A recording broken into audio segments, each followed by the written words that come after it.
The smell of bleach lingered in the air, clinging to the walls of the pristine glass building like an unshakable reminder of the hours he had put in before the sun even thought about rising.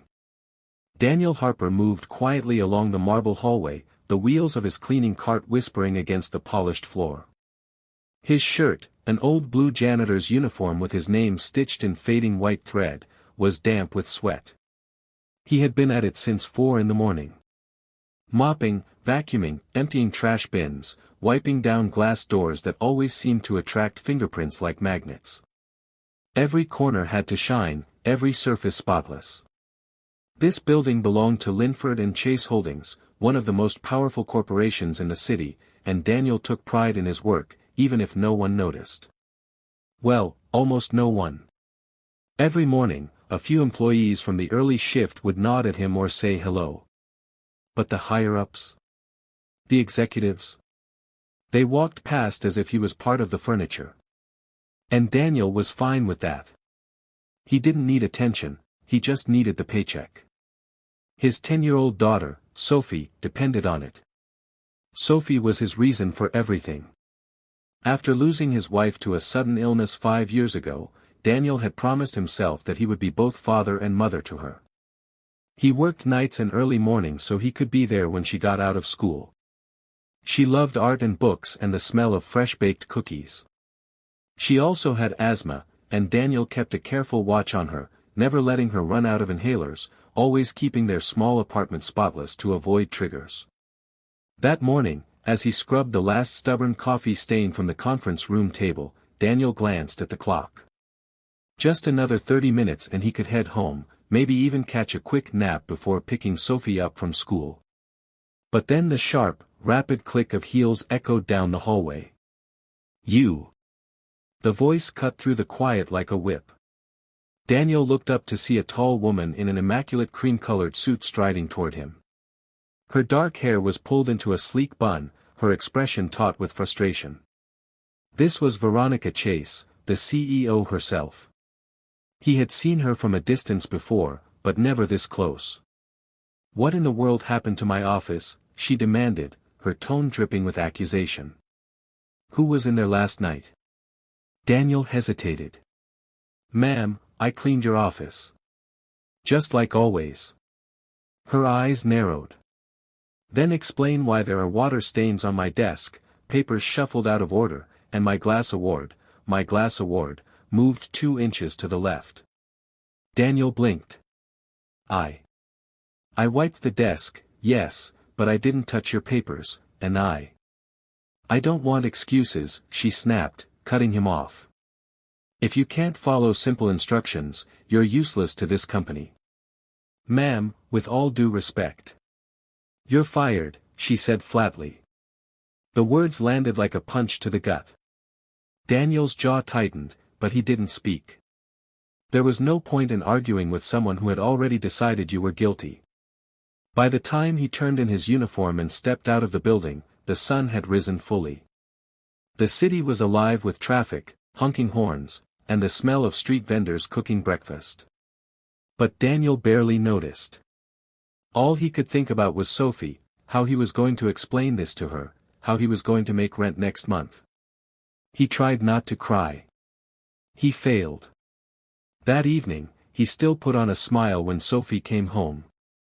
She was chattering about a book she'd read in the library, her small hands flying in excitement. Daniel didn't have the heart to tell her yet. He made her grilled cheese for dinner and listened to her stories, pushing his fears to the back of his mind. The next morning, his phone rang. "Mr. Harper." The voice on the other end was low, trembling. It was Veronica Chase. Daniel frowned. "Yes." There was a long pause before she spoke again. I need your help." Of all the things Daniel had expected, that wasn't one of them. She explained in halting sentences. Her teenage son, Tyler, had run away after a bitter argument. He'd been gone for 2 days. She'd searched everywhere, his friends' houses, the park, the train station, but there was no sign of him. Then she remembered something. Tyler liked to sketch graffiti murals in a quiet alley on the east side of town. And Daniel, well, Daniel used to live there before moving to the small apartment with Sophie. He knew the neighborhood better than most. "Why me?" Daniel asked. Her voice cracked. "Because you're the only one I can think of who might be able to find him." It wasn't an apology. Not exactly. But it was something. Daniel could have told her no. He could have hung up and walked away. But there was something in her tone, a desperation that went beyond corporate pride, that made him pause. He thought of Sophie. If she were missing, he'd want every person in the city out looking for her. "All right," he said quietly. "I'll help." By nightfall, Daniel was walking through the old alleys and side streets he'd once known so well. He asked around, shop owners, street artists, even a few homeless folks who still remembered him. Finally, a man in a worn leather jacket nodded toward a half-abandoned warehouse. Inside, he found Tyler sitting on a dusty crate, sketching in a notebook. His eyes were red from crying. "What do you want?" the boy muttered. Daniel sat down across from him. "Your mom's worried sick. She doesn't care about me," Tyler said bitterly. "All she cares about is work." Daniel thought about that. Maybe she doesn't always show it the right way. But trust me, she cares. If she didn't, I wouldn't be here. Tyler glanced up. "Why would you help her? She fired you." Daniel smiled faintly. "Because sometimes doing the right thing matters more than holding a grudge." It took another hour of quiet conversation, but eventually Tyler stood up. They walked back together in the cool night air, and when they reached Veronica's penthouse, she opened the door with tear-streaked cheeks and pulled her son into a fierce hug. She looked at Daniel, her voice breaking. I'm sorry.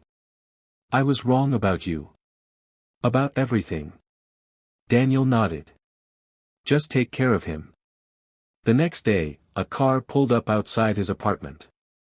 It was Veronica's driver, holding an envelope. Inside was not only an official letter offering him his job back, but at triple the pay, along with a note in Veronica's elegant handwriting. "You reminded me what really matters. You didn't just bring my son home, you brought me back to him. Thank you."